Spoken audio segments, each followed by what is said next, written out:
In the gritty underbelly of Los Angeles, where the line between law and lawlessness blurs, a high-stakes heist unfolds that pits a cunning crew of ex-Marines against a rogue team of detectives. This is the pulse-pounding story of Den of Thieves, a 2018 crime thriller packed with action, betrayal, and unexpected twists. But in this game of cops and robbers, who's really the criminal? Buckle up, because this recap is filled with spoilers, and the tension never lets up. As dawn creeps over the City of Angels, an armored truck rolls to a stop outside a quiet donut shop. Two security guards step out, unaware that their routine morning is about to erupt into chaos. A sleek SUV screeches into position, blocking the truck's escape. From the vehicle, a team of outlaws emerges, clad in body armor, faces obscured by gas masks, and armed to the teeth with shotguns and assault rifles. The guards freeze as the outlaws train their weapons on them, the air thick with menace. The truck's driver, caught off guard, fumbles to alert the LAPD, but it's too late. What happens next will ignite a chain reaction of violence, betrayal, and one of the boldest heists ever attempted. One guard makes a fatal mistake, reaching for his sidearm. An outlaw's shotgun roars, dropping him instantly. Another blast takes out the driver, and the remaining guard is dragged from the truck as the outlaws force their way inside. The LAPD arrives in a blaze of sirens, but their handguns are no match for the outlaws' superior firepower. A ferocious shootout erupts, painting the street with chaos. 4 cops fall, and one outlaw takes a fatal hit, but the crew escapes with the armored truck, vanishing into the morning haze. They pull into a rundown warehouse where Ray Merriman, the steely-eyed leader, tears into his crew member Bosco for the unnecessary bloodshed. "We're cop killers now," Ray growls, his voice heavy with the weight of their new reality. He orders the crew to patch up the truck, ensuring no trace of their crime remains. Ensign, Ray's loyal second-in-command, checks on him, but Ray's focus is unwavering. He's already planning the next move. At the crime scene, Detective Nick O'Brien, a hard-nosed veteran of the Los Angeles Sheriff's Department, surveys the carnage. His team, Detectives Baracho, Murph, Tony Z, and Gus, stand over the body of the fallen outlaw. Baracho breaks down the scene. The thieves knew exactly where to hit, choosing the spot with no air support. Murph notes they got away with an empty truck, and Tony Z speculates it was a botched job based on bad intel. But Nick isn't convinced. These weren't amateurs. They were precise, disciplined, and ruthless.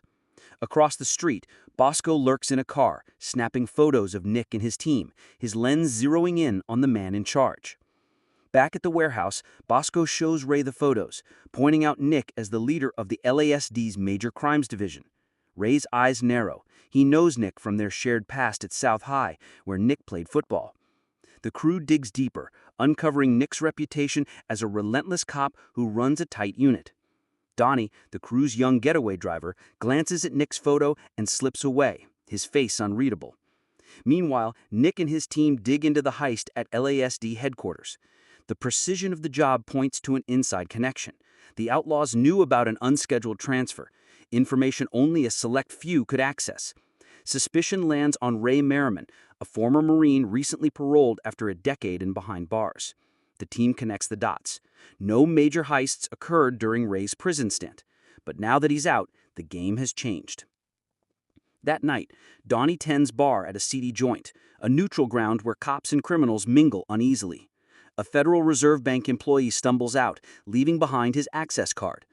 Donnie slips it into the cash register, his movements casual but calculated. He joins Mac, another of Ray's crew, for a shot, along with Mac's buddies, Boss and Alexi. Nick, sitting at the bar, probes Donnie, fishing for intel. Donnie plays it cool, claiming the bar is a hub for stories, but offering nothing concrete. Later, as Donnie heads for his car, Nick ambushes him with a taser, crackling through the open window. Donnie collapses, waking up hours later in a strange motel room surrounded by Nick's team and a group of women. Nick holds up a surveillance photo of Donnie with Ray, while Gus lays out Donnie's rap sheet: grand theft auto, attempted manslaughter, and a record-breaking speeding ticket. "One more mistake, and you're back in the cage," Gus warns. Nick points to a tattoo on his own arm, a skeleton with regulators scrawled beneath it. He calls it the mark of his clique, a rogue group of cops who don't play by the rules, delivering street justice with bullets instead of bookings. He presses Donnie, accusing him of running with the crew.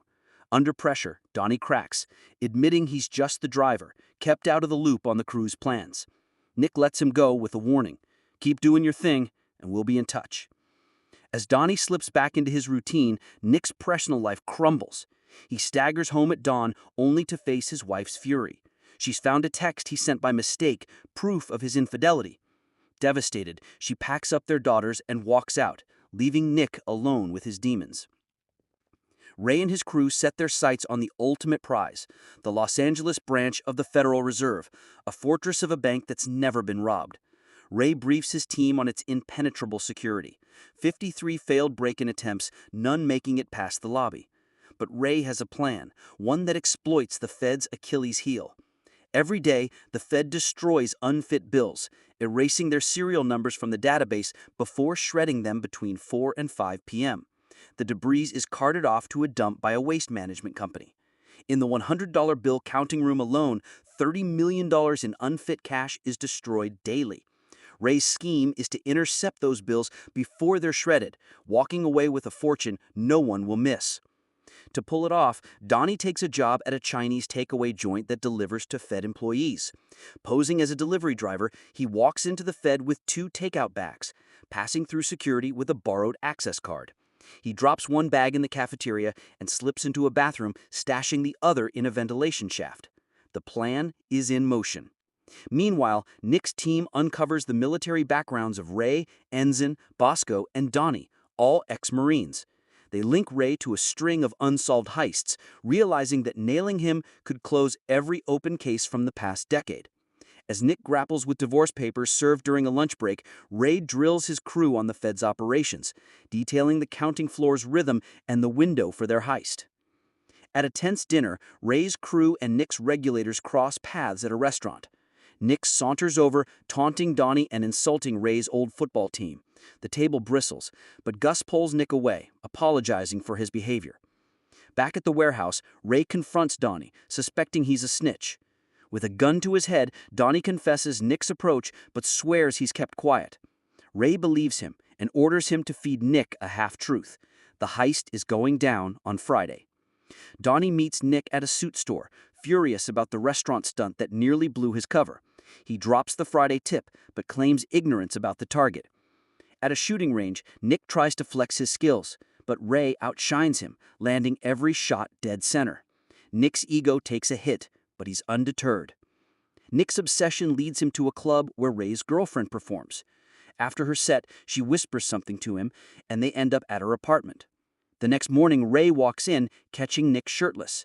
The men lock eyes, tension crackling as a gun sits on the table. Nick dares Ray to grab it, but Ray, ever calculating, walks past into the bedroom. Later, the girlfriend reveals to Ray that she fed Nick false intel on his orders. The heist day arrives, and the regulators stake out a bank, expecting Ray's move. A van pulls up, and Ray's crew storms in, masks on, rifles blazing. They disable cameras, zip-tie hostages, and demand $10 million via helicopter within an hour, threatening to kill a hostage every hour. No cops, no negotiators. The LAPD and FBI swarm the scene, but Ray's crew is in control. The bank manager opens the vault, and when a negotiator calls, Ray warns that a hostage is dead. Bosco sages a fake execution, amplifying the threat. Nick, studying the bank's schematics, spots a sealed sewer line and suspects a ruse. He pries open the bank's door, finding the dead hostage alive and a hole in the vault's floor. Ray's crew has escaped through the sewer. Meanwhile, Ray and Ensign, disguised as Alameda security guards, drive the stolen armored truck, now repainted, to the Fed. They deliver 2 money tubs to the counting floor, where Donnie, hidden inside, waits for his moment. Bosco, in a utility tunnel, triggers a brownout, shutting down the shredders and sensors. Donnie emerges, stuffing unfit $100 bills into Ziploc bags and tossing them down a trash chute.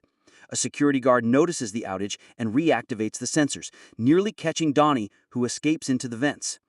He retrieves the hidden takeout bag, using the stolen access card to exit the Fed. Alexei and Boss, posing as refuge workers, collect the trash with the hidden cash. Ray and Ensign drive off, while Bosco hijacks the refuge truck, rendezvousing at a dump site. Nick, hot on their trail, spots Donnie and roughs him up, forcing him to reveal Ray's location. On a gridlocked freeway, Nick closes in on Ray's Suburban. A brutal firefight erupts, with Ray's crew and the regulators trading bullets amid stalled cars. Baracho and Bosco fall, Tony Z is crippled, and Murph is wounded. Ray and Ensign flee, but Gus guns down Ensign. Nick chases Ray into an alley, where a wounded Ray reloads and staggers towards him. Out of ammo, Ray points his empty gun at Nick, who shoots him down in self-defense. Back at the Suburban, Nick finds only shredded bills. At Donnie's bar, he learns Donnie quit days ago. A photo on the wall reveals Donnie, Mac, Boss, and Alexei as teammates, and Nick realizes Donnie orchestrated the heist. In a final twist, Donnie bartends in London, sporting a British accent, laughing with Mac, Boss, and Alexei. Turns out, the real mastermind wasn't who we thought, and he just pulled off the perfect crime. Flashbacks show Donnie pitching the Fed job to Ray, smuggling the cash and tires to Panama. The mastermind has slipped away, leaving Nick staring at the Fed, outplayed in a game where the lines between cop and criminal blur beyond recognition.